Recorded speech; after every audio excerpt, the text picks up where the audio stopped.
ఇవాళ గోంగూర చికెన్ చేసుకుందాం. నూనె పోసుకుందాం. పచ్చిమిర్చి ఉల్లిగడ్డ వేసుకుందాం. మిరపు తినేద్దాం. కొంచెం పసుపు వేసుకుందాం.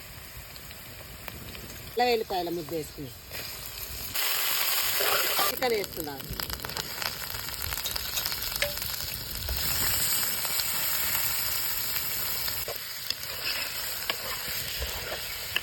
ఉప్పు వేసుకుందాం. గోంగూర వేసుకుందాం.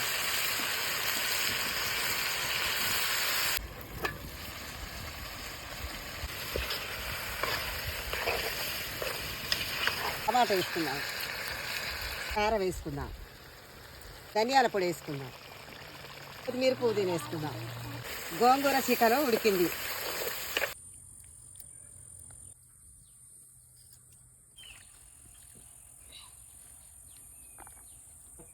గోంగూర చికెన్ సూపర్.